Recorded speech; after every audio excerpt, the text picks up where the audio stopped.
Today's Investing in the Arts reception is a really important part of our arts and business calendar, and it's really an opportunity to acknowledge all the wonderful partnerships between the business and the arts community in Northern Ireland that have received support from our REACH Investment Fund, which is funded generously by the Arts Council of Northern Ireland.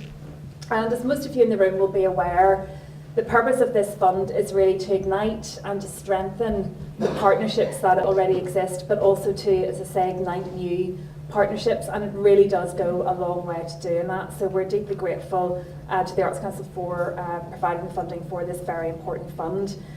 And as you're all well aware, the partnerships between our two sectors have never been more critical. But I think what is really interesting is that today is a testament to the fact that despite the difficult economic times we're all facing, the business community are right there side by side with our cultural sector, and the investments have been retained and actually new investments have been signed up. So I think really today it's very much about acknowledging that and celebrating that and thanking all the businesses that are here today who lend such vital support to our great cultural sector here in Northern Ireland. Show business, not show friends. That's what this is. And we discover that more and more in the arts sector. We like to think of ourselves as the creatives. We like to think of ourselves as the people who have the great ideas, and we're not so good at executing them. And without the invaluable assistance, and particularly now in the current climate of business alongside of us, if we don't have you, we, I think, will have nothing. Maybe we'll have a few people gathered round in the living room listening to us, or looking at our pictures or listening to our music. But if we don't get the right advice and we don't get the right support from business, it's not going to happen for us. And I think what's great is the fact that government and business are recognising more and more the value of cultural investment, and the fact that if we're working alongside each other, we can create. Somebody keeps saying things like, well, £10 for every pound invested. I'd go with that. I think long may it continue. I think this REACH event is remarkable in its inception, and the actual list of people who are involved in it gets longer and longer every year, which gives me great satisfaction. But enough of me. I am just here to keep the things moving along and to hurt anybody that misbehaves. So, first of all, I would like to introduce to you Nick Livingston, the Director of Strategic Development at the Arts Council of Northern Ireland, and the man who pays for it all. Thank you.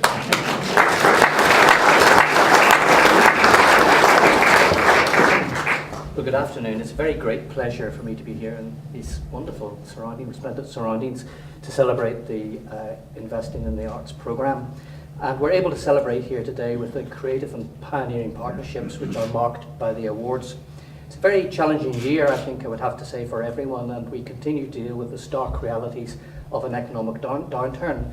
So I would want to pay particular tribute to the businesses that understand the added value that the arts bring to their own businesses and indeed to our wider society, and to thank all of those who are involved for continuing to invest in the arts. We're going to hear more about that this afternoon and how you have been doing just that.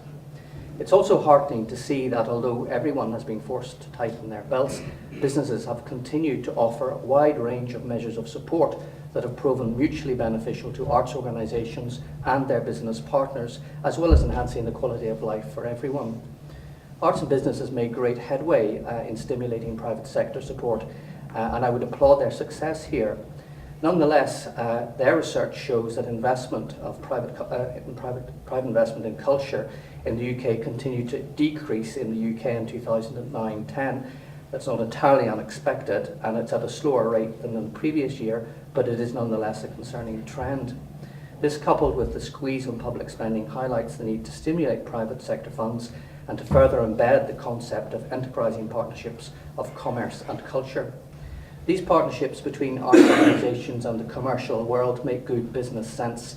They represent a longer-term investment in creativity, and with that in mind, it represents a commitment not just of the creativity within the arts organisations, but that creativity that exists within commerce too. Also recognising the role that creativity plays in the success and building the building blocks for the future, for a more sustainable future for both the economy and for culture. I want to pay tribute to the vision and the work of A&B, and what's been an enormously challenging period for that organisation. The outturn of the Treasury CSR had forced some hard decisions on Arts Council England when cuts to head office of the central organisation, which will come into effect from 2011 and 12, had to be announced. The cultural community in the UK has rightly done the best it can to head off the impact of these cuts, but we have to strive for more private sector funding so we can provide collective support that is needed to establish greater connectivity and to ensure that fruitful, sustainable partnerships grow out of that.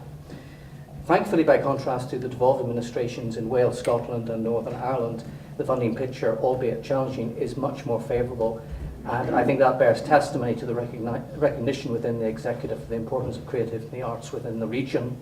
We know that arts and culture provide one of the most positive and persuasive ways to define how other people see us and how we think of ourselves.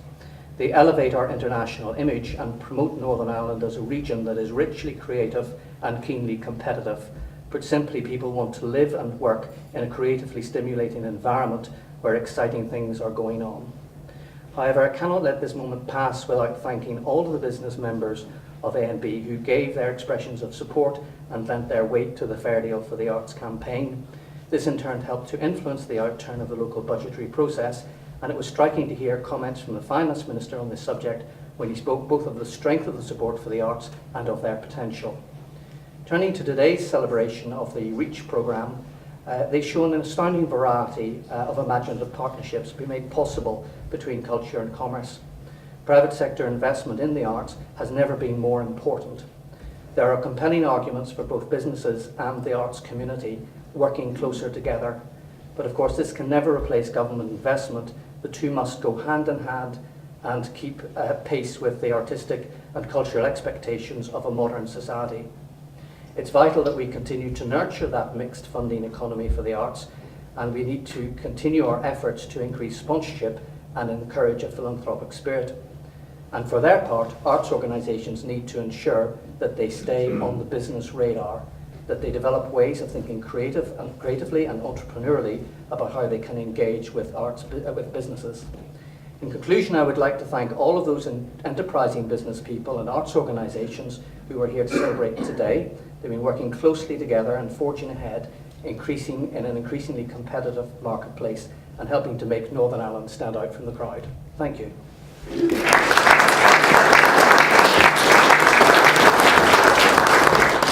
Thank you, Nick. He's like a really polite Bob Geldof. Give us your money. Next, I'd like to introduce the Minister for Culture, Arts and Leisure, Minister Nelson McCausland. Thank you.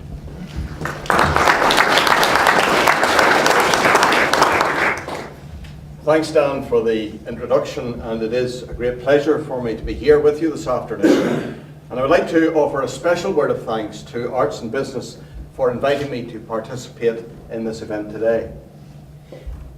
I feel passionately about arts and culture, and I recognise that it is a challenging time for businesses. However, partnerships funded under REACH are shining examples of how arts sponsorship can help to increase their competitiveness, to motivate staff, to nurture and develop their customer bases, and to engage with their communities. All these are challenges that I know businesses are facing at this time.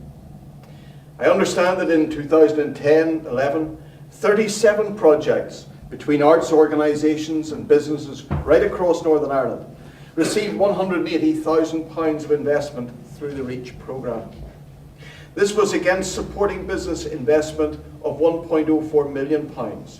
That's a leverage of £5.79 from the private sector for every pound that was invested. It is encouraging to see how many businesses in Northern Ireland are continuing to partner with and to invest in the arts. These partnerships are mutually beneficial. Not only do arts organisations need the private sector support, and Dan has already referred to that, but arts organisations can offer businesses real and cost-effective business solutions. There's no doubt that the current economic climate presents a challenging environment for the arts sector and businesses alike. And it's vital for all businesses to think creatively and be more innovative in how they do business. Creative and innovative partnerships will be essential to ensure Northern Ireland's continued prosperity. DCAL is the Northern Ireland Government lead on the creative industries. And the key priority of government is to grow a dynamic, innovative economy. Even in the little performance there from the shipyard, we were reminded of the fact that Northern Ireland was at one time noted around the world as a great industrial powerhouse. Belfast with the biggest shipyard in the world, the biggest linen factory, the biggest tobacco factory, the biggest rope works. It was an industrial powerhouse. Those heavy industries have gone, and we now need to rebuild and reshape and rebalance our economy. And in so doing, creative industries is one of the key areas that needs attention. The impact of the global recession has emphasised more than ever that need to rebuild and rebalance in a way that promotes sustainable economic growth. Prosperous economies are characterised by a strong creative sector, and the creative industries are recognised across the world for their potential for job and wealth creation. This month has been designated as Creativity Month, and the focus of this initiative is on the creative industries. Launched with the support of the Institute of Directors, it has a strong business focus and promotes a broader understanding of creativity as an agenda that promotes new ideas and collaborations that can tackle the economic and social challenges that we face in Northern Ireland today. Earlier this month, my department helped to support one of the largest ever overseas trade missions for a specific business sector. Approximately 40 business delegates from Northern Ireland's interactive media and music sectors attended the South by Southwest conference in Austin, Texas. This was an opportunity to showcase our creative enterprises and to support success and access with export markets. My department is also working across the region to raise the profile of our creative industries and to enhance their contribution to rebuilding and rebalancing the economy. And I'm pleased that the Northern Ireland Executive has assigned an additional £4 million to help develop the skills and capacity to grow the sector even further.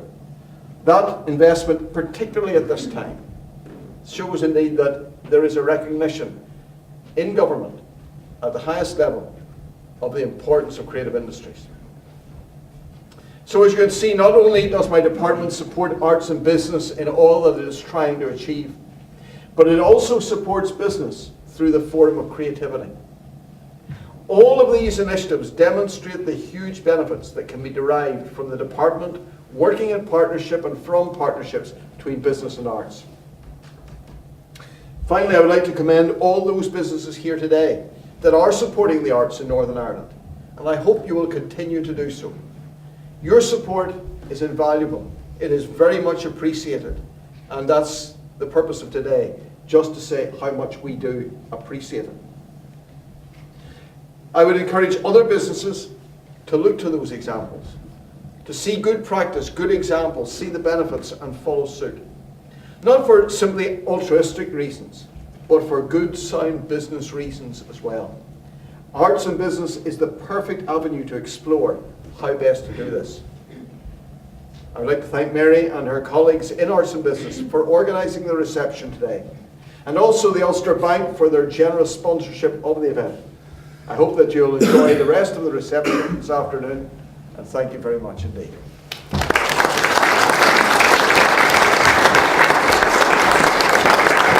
Thank you very much, Minister. I'd like to introduce Chairman of the Ulster Bank Group, Sean Dorgan.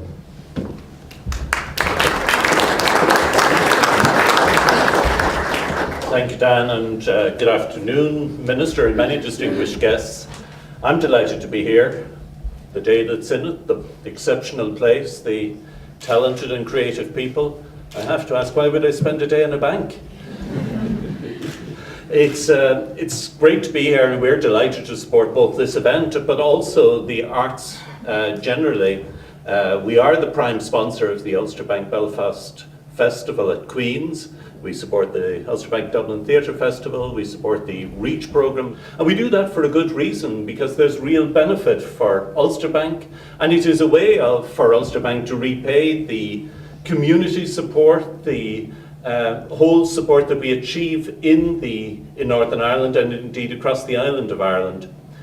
And there's particularly good reason to support the REACH programme because it works for both sides. It works, as we've heard already, for the arts. Undoubtedly, the arts and those of you involved in cultural organisations can draw on the expertise and skills and knowledge that business people can bring through these relationships. But it also works for business because it is a repayment of the community involvement that we need to have. But it is also very clearly a way in which we can show that there's more to us than just making money. It's good at times to associate with creative people who show how rounded we really are. And thanks for the opportunity of doing that.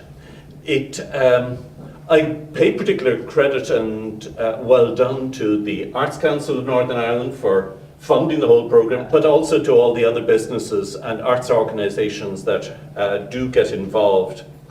A great deal of investment has been made in arts and cultural infrastructure over the past number of years. Over £200 million has been invested in the last 5 years alone in improving the infrastructure, the refurbished Ulster Hall, Belfast City Hall, the Central Library, the Grand Opera House, the rebuilt Carnegie Library, the Ulster Museum, the Lyric Theatre, and later this year the opening of the Metropolitan Arts Centre.